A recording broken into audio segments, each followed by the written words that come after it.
anyone sitting there thinking that their organisation of 2,000, of 20, of 200 or whatever it is a unicorn, I'm going to tell you it's not. You have people sitting in your organisation, sitting at desks right now that are struggling, and you can either take a proactive approach and support them, or you can deal with the fallout and be reactive. And I can tell you something. Welcome to the Thriving Workplace Podcast, the show that empowers your workplace to make a positive impact on your people, teams, and the entire organisational community. Whether you're an employee, manager, or executive, we've got something for you. Dive into inspiring ideas, practical tips, and meaningful conversations about employee well-being. We're your hosts, Lauren and Jason, passionate workplace well-being champions from the Workplace Performance and Wellbeing Institute. Join us as we bring in renowned experts and thoughtful leaders to share their wisdom, experiences, and innovative approaches to building a thriving workplace. Welcome back to another episode of the Thriving Workplace Podcast. Now, today's guest is someone making a genuine impact across Australia's workplaces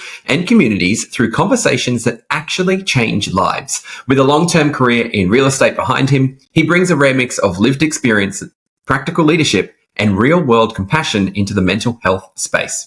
As a mental health first aid instructor, speaker, facilitator, and founder of Beyond the Noise Collective, he's on a mission to help people turn down the noise of life, reconnect with their purpose, and take ownership of their well-being.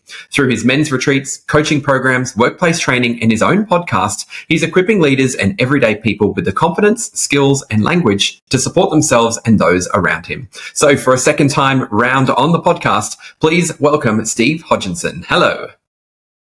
Hey guys, great to be here. Always great to catch up. And before we get underway, I just want to congratulate you on the amazing conference that you guys ran this year. I'm hearing so much impact out there in workplaces and those that attended. So congratulations. It was a big vision, and you guys knocked it out of the park. Thanks, Steve. Yeah, we really appreciate that. It was a lot of work, obviously 10 months of planning and organisation that went into it, as you know. And it was awesome to have you be a part of that as well. And, you know, what you're about and the impact that you make in workplaces and individuals' lives is very important and aligned with what we do. You know, this is the reason why we got you on the second podcast, because I know there's a lot to talk about. And I think on that, I'd really like to start the podcast by, okay, what has happened in the last, say, year? Because I know a lot's happened with you, the whole rebrand. You've sort of pivoted a little bit in your direction. So I'd love to, you know, dive into that a little bit and give the listeners a bit of information about what you're doing now. Yeah, so obviously I started with the podcast and then that kind of led me into being a mental health first aid instructor, and now doing men's retreats, coaching, you know, stepping into that wellness and well-being, which is you know, my passion, I suppose. I love when I'm serving. I suppose I get my most energy when I'm doing that. And for me, as a mental health first aid instructor, it's really about prevention. And I know you guys are very much about that as well. So if I can offer men's retreats or coaching or programs that are actually helping people before they kind of hit the wall or before they hit that kind of crisis, then I think, you know, that helps people so much more than trying to help them back from the abyss. Is that why you changed a little bit of your direction and did the rebrand? Yeah, the rebrand was really about just going a little bit deeper with the podcast in conversations, but also for me, I've worked out through my journey that like everything is noise.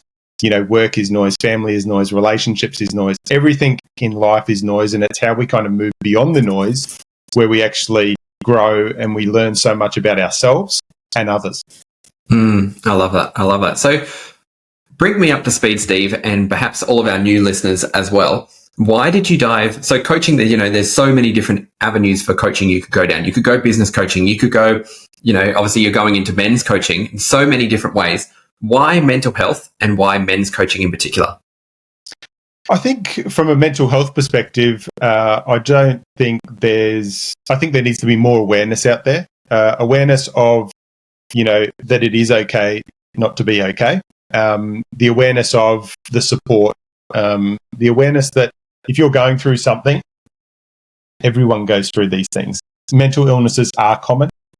Now, from a men's perspective, men over the years have worn this armour, right? You can probably sympathise with that, Jason. Mm-hmm. You know, we have these roles and responsibilities, and you know, we wear this armour. So when we feel shame, embarrassment, and all these things, we kind of just pack them inside and we don't let them out, and we just carry on and we just go, we'll be okay, because we have to be okay, because we're, you know, a husband or a father or a brother or a boss, a leader. And that just puts even more pressure on us and pushes us even lower and even into more burnout and struggle from a mental health perspective. No, I love that. And I suppose just straight off the back here, it's going to be a straight to the point here, Steve. What results have you seen when working with men, you know, particularly in the last 6 or so months? Yeah, I think from a male perspective, men and women are different. So I was inspired by Chris Robbins and Soul Degree. I attended a couple of his men's retreat, and I've attended one recently in Italy as well. And I think men will open up, men will talk, as long as they're given that safe space to do so, and they feel that kind of almost brotherhood and that support from other guys that are going through similar things. On a recent retreat, I had one of the guys say, you know, before I kind of met this movement or came upon this movement, I felt like a bit of an island, that whatever I was experiencing, I was only experiencing it, I was alone. But he said, then when I worked out, you know, we're meeting all these people that are going through the same things, then I was like, okay, yeah, we are all islands, but we're like an archipelago, right? We're all together and we're all going through the same stuff. We're navigating the same conditions, the same waves. And by sharing our stories, we're all in different chapters, all in different seasons, but there's that commonality, and we can learn from each other, and we can also inspire each other.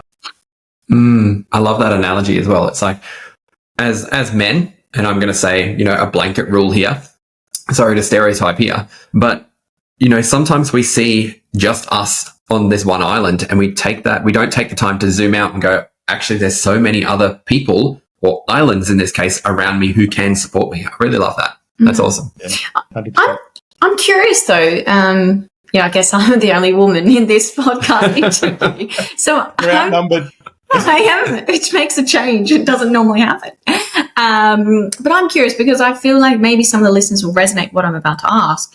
But I feel like, you know, this conversation of this stigma around mental health for men and men having this barrier and this wall up and not being open, I've heard it quite a bit, especially being in this space in the last 2.5 years. So I'm curious, for starters, why do you think that's still the case? Even though I hear it a lot, there's people like you doing amazing work, bringing that awareness. Why is it still here? Do you know what I mean? And is it always going to be here? Is there always going to be this barrier and a lack of awareness and a stigma? Do you think it will ever go? I think much of it is generational. So our great-grandparents, our grandparents, our parents, how they brought us up, what we were taught is different to what we'll be teaching our kids. I know my two boys, I have very open and honest conversations, and I know we are shifting the conversation. But it's up to the current generation to make those changes. Because I did a talk in an over 55s village earlier this year, and it was interesting. I said, okay, before I say this, I know the guys are going to roll their eyes, you know, and you've got guys in their 60s, 70s and 80s. And I said, guys, you know, years ago it used to be this whole, you've got to have your armour on, you've got to be tough. But I'm sorry, it doesn't wash anymore. We're in, you know, 2025, and the conversations and the environment are completely different, and we all play a part, men and women, I think, in you know, shifting that as well, because women need to be able to support men and men need to be able to support women to have these conversations. And I think from a mental health perspective, and people listening to this, you know, need to know that if you're going through something, the first person you need to have a conversation with is the person you love, the person you're in a relationship with. And I said this to a group of ladies the other day, and they're like, but God, that's really hard. And I said, yeah, but if you can't have the conversation with the person that you trust the most and you love the most, then who can you have the conversation with? That's a good point. Yeah. And I find it interesting as well, because for me, for example, in our relationship, if Jace, you go really quiet or you don't talk, or I feel like you're emotionally unavailable, that really affects our relationship. And I don't like that about you. So, so it's interesting, I guess, that old school mentality of shutting down, have your arm up, keep pushing through, be that masculine sort of energy, I feel is actually unattractive for majority of women. Do you find that, Steve? It's interesting. And then the dynamic that it has on the relationship and the effect it has if you shut down and don't open up. Yeah, I was watching a recent episode of Stephen Bartlett's Diary of a CEO. And if you look into this, there was a lady, and she was basically saying, women want to be supported when they're emotionally feeling vulnerable. They want to be supported and want that leadership and that masculine to kind of look after them. But a lot of the time when men open up and kind of want to be vulnerable and show their insecurities and show their emotions, a lot of the time women are kind of a bit by that and aren't there to support the men. Wow, I find that so interesting, because there's nothing more I want from you than to be open and honest and vulnerable. Yeah. I suppose it's a bit of like a roller coaster in a way. There's going to have to be times and, just the polarity of life where we can be, as men, we can be open, and there's going to be times where we go, actually, right now, for the feminine right now, energy, I'm going to have to just be that pillar right now and let, for example, you have the emotions run through. Whereas if both of us at the same time, if we're both running emotions at the same time, they just collide and go bunta. And we've never had that. No, definitely never. When we work so close to each other, 24/7. I think it comes down to communication and the dialogue. So if you're going to be vulnerable with your partner or a colleague or someone, it's about saying, hey, do you mind if I just be a little bit vulnerable for a moment, and actually open that space? Because, for you guys, if Lauren's not having a great day emotionally and you just drop something on her, Jace, as you said, your worlds are going to collide, and you're both probably going to get defensive. You're both going to piss each other off, and you're going to be like, just because you can't control how either of you are feeling, and then you just collide, and then it's like, oh, he's not listening to me, I'm not being heard, all those kind of things, and you just don't go anywhere. Yeah. I want to take this, Steve. For men into workplaces, where do you see men struggling the most within 2025 and going into 2026? Because believe it or not, we're around the corner now. Where do you think that's either going to be the same or shift into 2026? I think from a male perspective, there is still this, I think they've got the blinkers on. I really think a lot of male leaders and a lot of men in the community and in workplaces, seriously, are just not looking at it. Mental health? No. Burnout? No. All these issues that men are going through right now. No. I'm not listening to that. I'm not going to look at that. I'm just going to focus on the goal and the achievement. But at one point or another, if they continue to work that way, they are going to hit a wall. They are going to hit burnout. They are going to hit an event that shifts their life and shifts their career completely. So as we move into 2026, I think that there needs to be more vulnerability. Now, it was interesting. I had a conversation with someone the other day, and he said to me, I kind of took your advice, and I was going through a bit of vulnerability, so I shared it with my team, and it actually lit a bomb in his team, because his team then thought, holy moly, and they felt, oh God, we've got this person leading us that's always there and always strong and is a great leader. But then when he actually opened up and said, hey, I'm going through a few struggles, the business is going through a few struggles, everyone was then going, oh, job security and are we still going to have a job and all those kind of things. And the person was like, so what I thought was going to help my team actually set off a fire.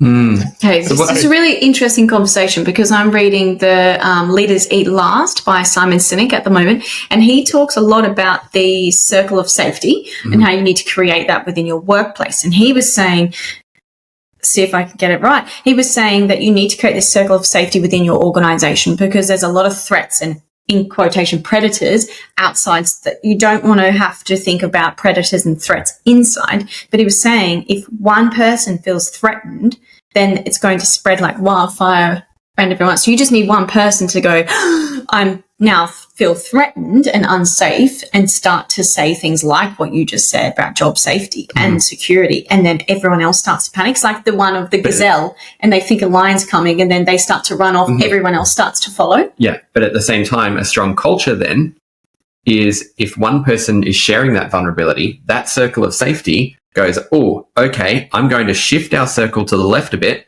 to make sure that that person is in the middle of the circle of safety. Does that make sense? Yeah. Rather than everyone going in a panic around the outside, it's just, oh, that person needs more support right now. Let's put them in the middle. We're all around protecting them, looking out for the, in quotations again, predators, whilst keeping them safe and giving them what they need at that point in time. Yeah. I am curious, is there a way of doing it, Steve? Like, did he do something slightly wrong? I don't like to say wrong, but is there a better way of doing it?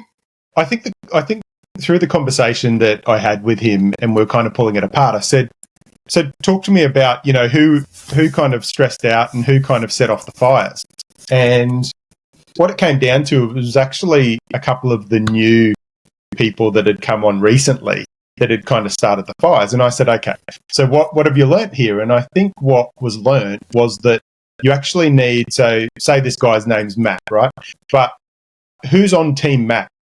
Who is in that circle of safety that has been around for a while, and who's got his back and he's got their back? As in, you kind of need to make sure who you're going to open up to are people that feel safe in their position, not probably people that have just come into the organisation.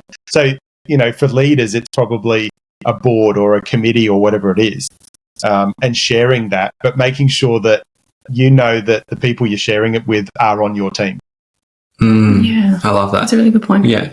If, let's say, there is a leader listening to this and they go, oh, I actually feel like I need to be vulnerable. And, instead of, like you just said, instead of sharing it, perhaps the whole team at the beginning, go to the board to share that. What's your advice on approaching that conversation? I really think it's about making sure you set up the space, like similar to what I was just saying to yourself and Lauren around communication, is actually, leaders will have their kind of right-hand man and right-hand woman or whatever it is, right? Like their team members that are their go-to people, right? And they're probably the people to first share it with and say, hey, guys, this is what's happening. And then you get that kind of buy-in and then get their opinion and feedback on how it should be approached with the team as well. Because ultimately, if, say, a CEO is going to share something, most of the questions are going to come from the team and the leaders underneath. So they need to be on board. So I would say it's a slow process and then lead it out. But it probably brings me to one thing that I talk about now, and it leads me to what you guys do in workplaces around well-being and wellness, right? I think I'm a big advocate for leaders actually telling their team members and their organisations why they're investing in wellness and wellbeing programs, right?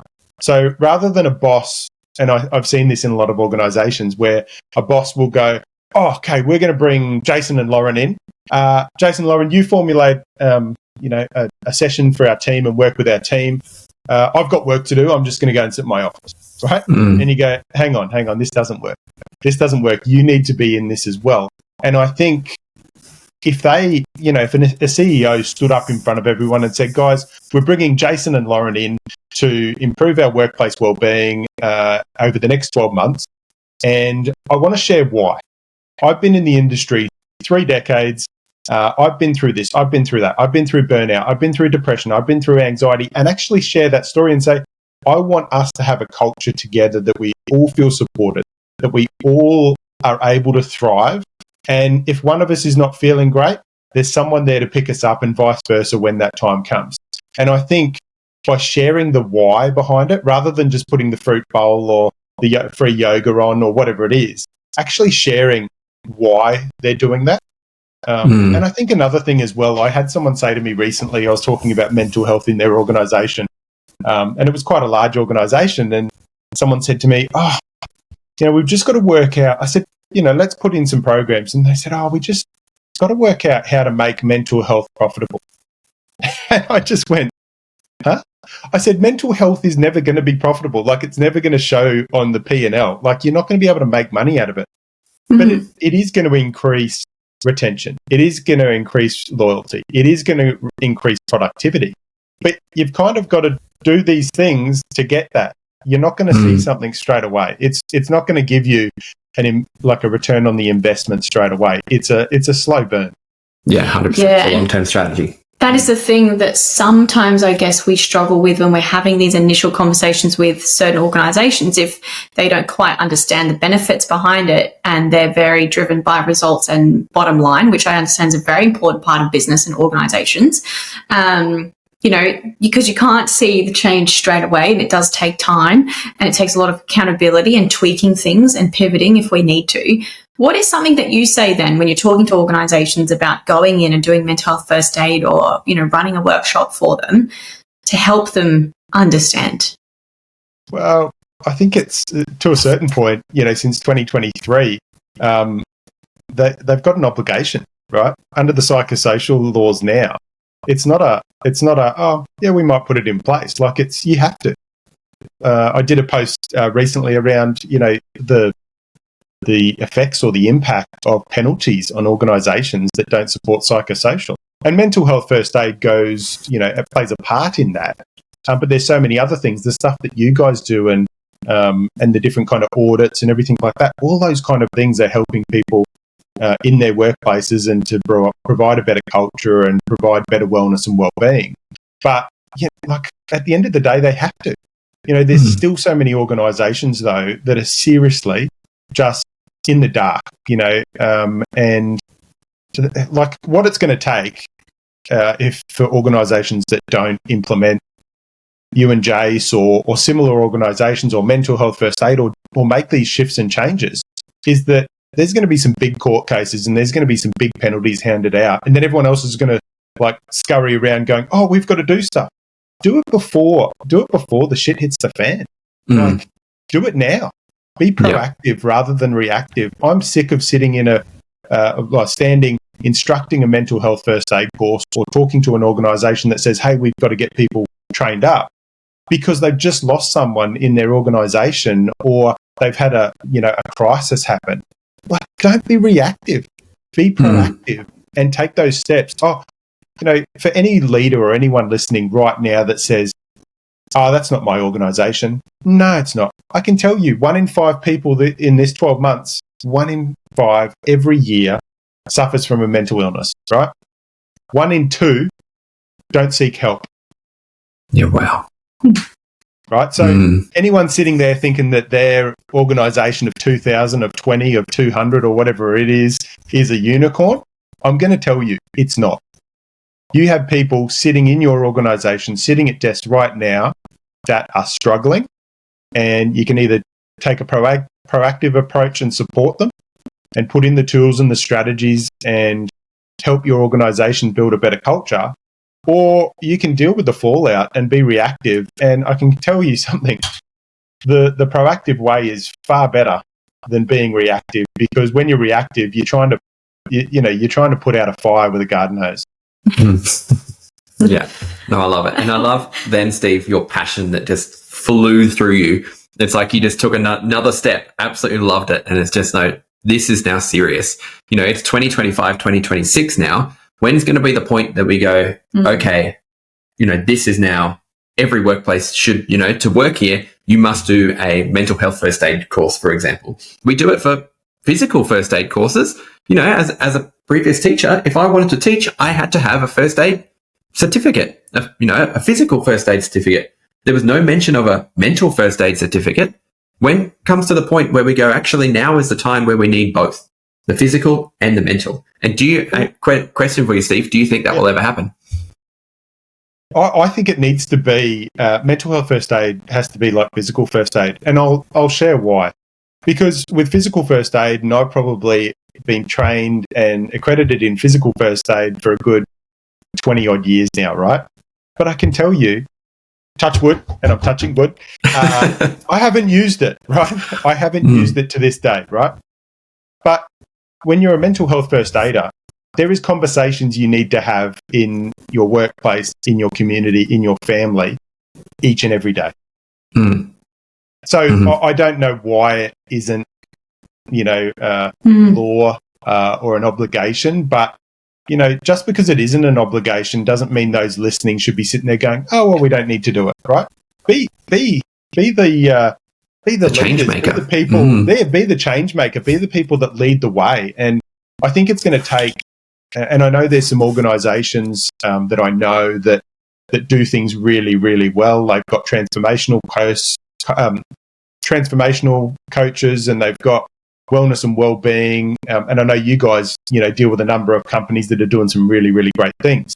But I think it's just going to take more and more organizations that are saying, guys, yes, we've got to be productive. Yes, we've got a profit and loss, and we've got shareholders, but we're actually going to just take a little bit of a step back, work on our culture, work on our wellness and well-being. And I can guarantee you the productivity and the results will fly past the people that miss the boat. Yeah, it really excites me when we have these conversations with organizations and they're like, yes, we're so ready. It's like, okay. And you can see, we did a workshop a couple of weeks ago, and you know who it's for. And you can see the potential just from that one workshop. We ran it like a round table and then a skill builder at the end. And those conversations as the leaders of the company, they were just magic, weren't they? And just opening their eyes to possibilities and having them collaborate and actually have their voice heard was so important for them. They'd never had that opportunity. And now we're talking about working with them for the whole of next year. And it's like, wow, this is going to be so amazing for them. But then at the other side, at the other end of the spectrum, it breaks my heart when I jump on calls with passionate HR and people and culture managers, and they want to do X, Y, Z. They want to do the best for their people. And then they just get shut down.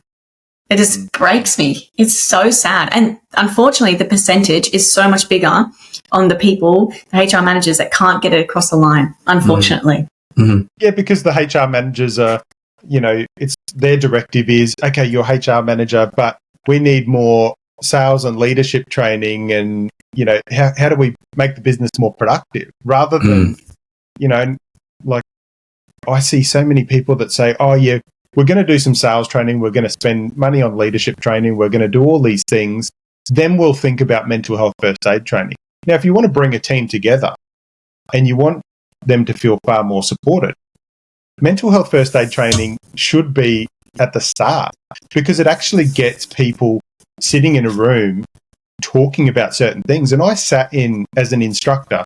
I saw this happen where when I go into organisations and we run these mental health first aid courses, whether it's a public course or whether it's for an organisation, I remember sitting there one time, and this has happened several times, but one where a team member shared that her husband had taken his own life, right? No one in the team actually knew that. Wow. Right? So you've got this big organisation and this person that's been struggling for the last 3 or 4 months, still doing her work, and no, she didn't show anything. And everyone was like afterwards going, how can we support you? Reactive, right? Like, that should have been something that she felt that she could come forward to her HR manager and say, hey, this has happened. It just blew my mind. But I think that organisation is far well equipped now to actually go forward, and they're going to go ahead and leaps and bounds when it comes to supporting their culture and supporting their people. Yeah, talk about circle of safety. That's and it actually says in that book, when you get to it, that circle of safety is built through those days where you take the time to, not necessarily team building, but I suppose mental health first aid training and what we do in a way is team building. But it's not the cliche team building where you're, you're untying the human knot type thing. It's actually having those proper conversations. And Simon Sinek's, if you're not there already in the book, it'll come to it. You're going to ruin it for me. he talks about how productive it is to actually stop, to then work on your team building, in inverted commas, to then watch that circle of safety grow and then progress from there as well. Well, it's interesting because in business, you take maybe every quarter, you'll take some time out to reflect, and you'll take some time out to pause. So you're not actually, because it gets like that, I know for us anyway, where we're just getting tasks done and we're so busy thinking that we need to take at least a day every quarter where we just go into a different environment, we stop, we reflect, we have deeper conversations, we get creative, and we go, okay, what can we do to change things for the next quarter? And I'm sure many organizations, they have those quarterly meetings, at least with the leaders, about metrics. And it's interesting that a lot of the time, mental health and well-being are not necessarily on those metrics. Yep. Yep. Yeah, but it goes hand in hand with performance. It's interesting as well, and I think one of the key things you said there, Lauren, was environment. Change the environment, right? So if you're going to have a quarterly meeting with your managers, don't do it in the boardroom. Do it out kayaking down at Cudgeon Creek or go do some water sports or go and do a fun activity. Yes, build some workshops and some planning around it, but get people out, get people laughing, get people connecting and building those kind of team conversations. Then come in and say, who do we want to be as a team? What do we want to do? And I can guarantee you, I've had some of the best ideas out on a kayak or out on a hike or whatever it is, because you can probably speak better, Lauren, to all the benefits of nature and the kind of the chemicals and everything like that. But it just changes your whole your whole outlook on things. And sometimes the best ideas and some of the best kind of things that you come up with are out in nature. It's that whole blue light, green light therapy in a way. Absolutely. And I go for a walk most mornings, and it's funny because I come home and I say things to Jason. He must think, God, you're not present at all. But I kind of am. And also I've got downloads and I've got things happening and I'm like, oh, that's cool. Oh, okay. Yeah. The amount of voice messages I get from Lauren walking is just... I try not to bring my phone actually on purpose because very rarely do I do that, because I try and leave it at home because I know I'll do that. I'll just keep messaging Jason going, oh, what about this? What about this? Da-da-da. Can you make sure that... And I'm thinking. So it's better when I don't have technology and I'm just like, oh, that's interesting thought. Oh, I might... Yeah, okay. And you get the best ideas, but if you're at home at your desk the whole time, it just doesn't feel like you're moving forward sometimes because you get that tunnel vision. There's science behind that even just changing environments in terms of where you're sitting in the house or changing desks or it doesn't have to, like, nature's definitely very powerful, but it doesn't have to be nature. You could literally just change your environment because then it opens your peripheries, it opens the possibilities and it changes the chemicals in your brain so you can actually think differently. And then you might come back to your desk, back to the same problem. Oh, wow, I've solved it. I know exactly what to do. Yeah. It's like I was reading an article this week. And I can't remember who the article was written by, but anyways, it doesn't really matter. But the whole point of the article was when you're feeling stressed, if you stand out in nature on a cliff so you can see the ocean, or the author was saying even on your balcony, you could be in the middle of, Brisbane City, but if you stand on the balcony and then use your peripherals to actually see what's around you, it will lower your stress by something crazy like 20%, which is insane. And that's literally just stepping out and then using your peripherals, because when you're stressed, the author was saying that everyone just, like you were saying, was it you, Lauren, or Steve? Someone was just saying before that we get that tunnel vision. You put the blinkers on. That's what we were definitely talking about. And it's just like, I've got to get this done. So you don't actually see what's happening to the left and right of you. But if you just simply stand out in nature, or like I said, out on the balcony and use your peripherals, it changes dramatically. And you tried it the other day when I shared it with you, and it was... What was your experience? I was getting a little bit stressed the other day. We were talking, and then you said, go step out of the balcony. And I was like, okay, fine. I'll try the thing. And so I went for a walk out there. But it's hard because I also was looking at the ocean. So I can't really get stressed looking at the ocean and looking at the kookaburra that was sitting there. And I was like, oh, it's okay. But then also it was interesting, and I thought if I hadn't had that moment where you went, go outside for a moment, I wouldn't have seen the kookaburra and I wouldn't have had that beautiful moment of like, oh, that is so beautiful. And then just looking around, it makes you realize that you are just a small speck on a floating rock. And it kind of puts things in perspective as well. And it's like, oh, that thing that I'm stressing about is actually probably quite minor in comparison to everything else. Obviously, people are going through some hard stuff, right? Like that woman, her husband, ending his life. That's awful. But I'm saying on the daily stresses of maybe getting a task done or, having a hard conversation with your boss because something's not gone right in the organization, you can just take a moment out. And I like that because you go, oh, yeah, look at the birds, look at the tree, or look at those little cars driving if you're in Brisbane City. And it just makes you realize that you're a bigger part of Earth and it's not just you. So it's going back to that isolation piece as well. I reckon that's what happened to me anyway. That was my experience. It's like, oh, look at the birds. Oh, yeah, there is life. I'm not just stuck in my office in four walls with my problem, It's also like tools and strategies from an individual perspective.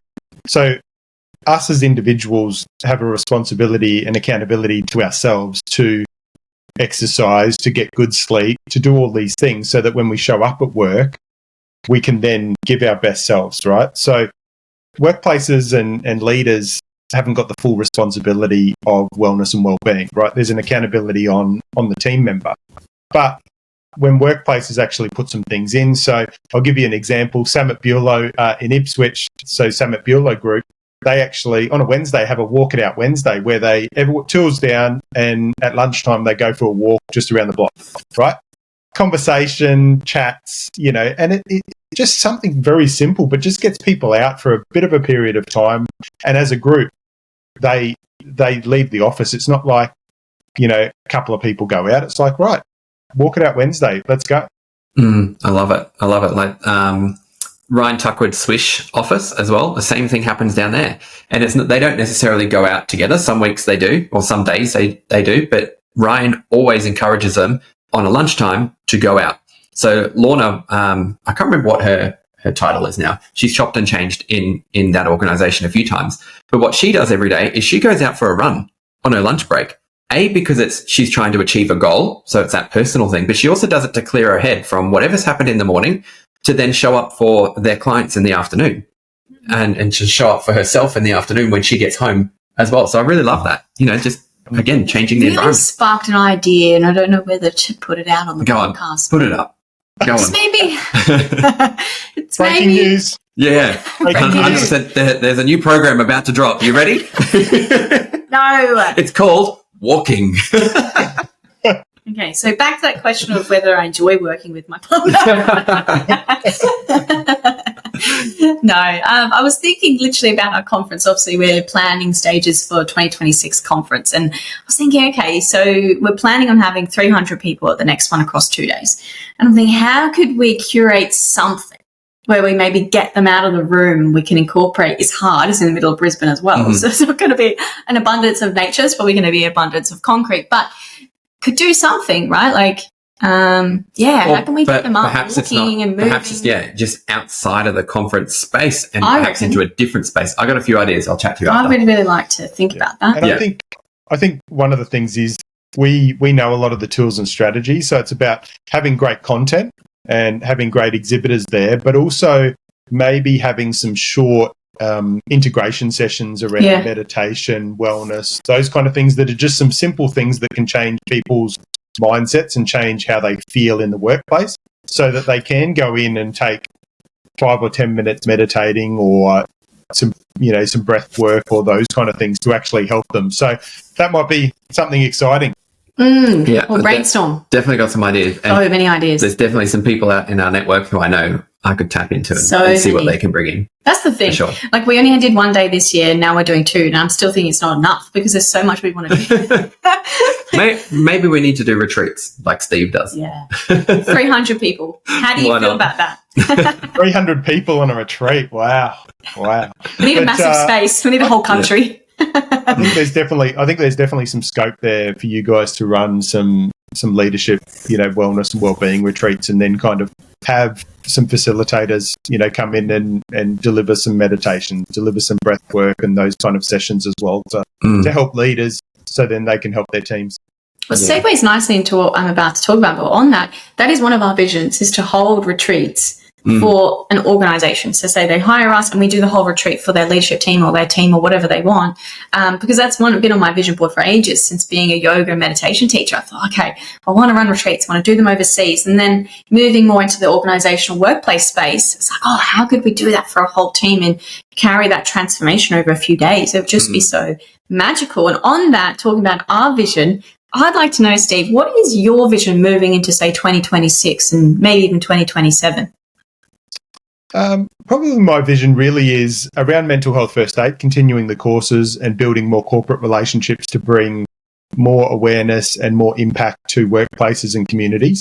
But also on the other side of thing is running some more retreats and building spaces and environments where men can open up, connect. I love, recently I've started a bit of a men's collective, and, we catch up, we meet some new people. And then I love when I get a message back going, I caught up with such and such from our walk, and we're walking regularly each week now together, and it's been great to have a chat. And it's just getting those connections, because one of the things, especially as men get into their kind of 30s and 40s and 50s, it's kind of like, where did my friends go? So I'm really trying to build those connections again, and then, build those retreats and those spaces where people can step away from the noise, beyond the noise. And as I say at the start of a men's retreat, for the next 2 or 3 days, there's no titles, there's no responsibilities. You are allowed to be you. You can be in your own mind and give yourself this time to actually just be and find out who you actually really are behind the roles, the responsibilities, and all the pressures and expectations that have been placed on you. I love that. A bit of a cheeky question then. When's the book coming out? The book. I've been working on a book, but I'm one of these people, I'm a little bit like you, Loz. I just get drawn to things. So, yes, I'm working on some stuff, but it'll come out when it comes out. But I could throw the question straight back to you guys as well. Look, I think we need to run a couple more conferences first, maybe have children get more life experiences. If I'm honest, that's how I feel. I think we're too much in it. We still want a couple more years and experience under our belt, and then we'll fire up the book. I think that's my interpretation. I think a book, to me, okay, in my eyes, I only want to create one book in my life. That's it. I don't, authors who go out and create multiple different editions of different things, fantastic. But for me, I want one book to say, hey, this is what my journey's been like, or this is what our journey's been like. This is how we have helped other people. If you can take 1 or 2 things along the way as well, reading this book, fantastic. And then that's just going to be something that, is always there that someone can then pick up. I don't want to then, for example, rush into a book now, create this book, and then in 10 years' time go, actually, I don't use any of those strategies anymore. I want to create another book, and then spend another 2-3 years creating a book. I just want one book.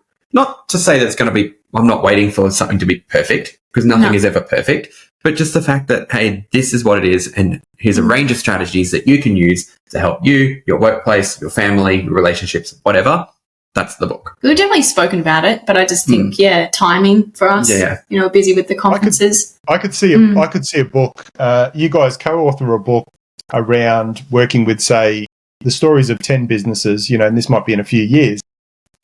The stories of 10 businesses and how they implement change and how they implement workplace wellbeing and wellness in their business. And as a bit of a kind of a manual to be able to kind of give other leaders and organizations to say, here's some ideas. It's not about, some ideas won't work for your business, but other ideas might. But it also, just by reading and being in that growth environment, when you're reading that book and hearing other ideas, it's probably going to create some even better ideas that work for you and your business. Yeah, definitely. I like that idea. So when we're ready to write a book, we'll just hit you up for some coaching. How does that sound? Yeah. So you've gone from men's coaching, mental health coaching, now to author coaching. I like it. It's interesting though. Like, I think I get asked a lot of the time, so you keynote speaking, when's the book coming out? All these kind of things. And a lot of those things take a lot of energy and a lot of time. And I'd rather spend the time on running more mental health first aid courses, more retreats, and actually having real impact right now and not wasting the time of writing a book. Yeah. The book will probably come over time. Who cares? Like these days, you got to write a book. Do you? I don't know. Yeah, exactly. I feel you don't have to at all. I just knew that one would be coming because you have amazing stories and you just have a way with words. I was like, I'm interested because I reckon your book will be awesome. So I'm keen. All right, sign me up. Pre-sale. Got the first one right there. First copy. First copy. I'll sign it for you. I was going to say, I want it signed, please. Well, if people want to be the first to know about a book that's going to come out in 10, 15, however many years it's going to be, Steve, where can they go and find you, about men's retreats, mental health first aid, the whole lot? Yeah, so I'm very active on LinkedIn, so you can find me easily on LinkedIn. And then Instagram is probably my main social feed. So just, Instagram.com/the Steve Hodgson. And you can find out about the podcast. You can find out about mental health first aid. And if you've got any questions, just reach out to me on LinkedIn or Instagram and I'll reply.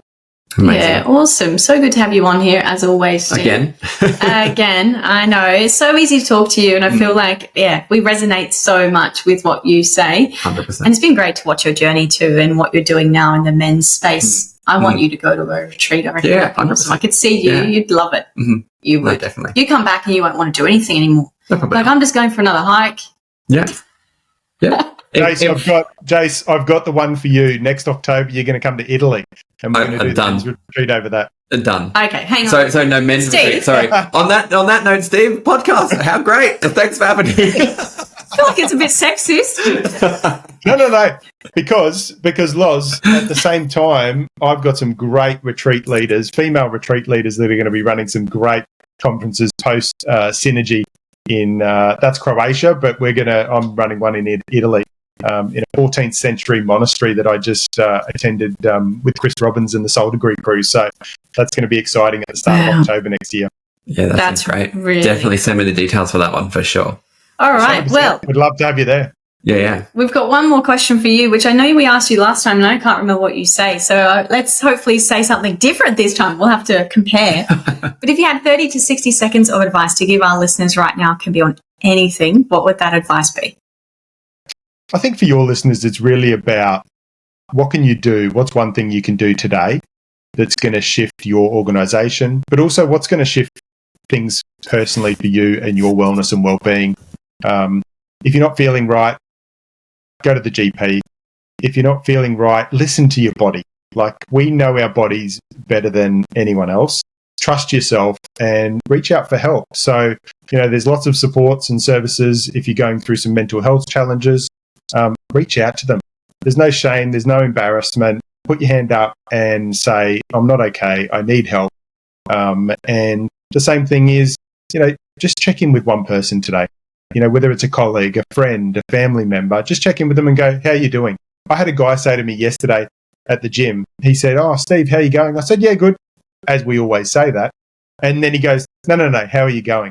And then we had a deeper conversation. And sometimes that second, no, how are you going, is an important question. Thank you for joining us on this week's episode. If you got value from this episode, it would mean the world to us if you could take 20 seconds out of your day and leave a 5-star rating and written review. And remember, you have the power to make a lasting change in your workplace.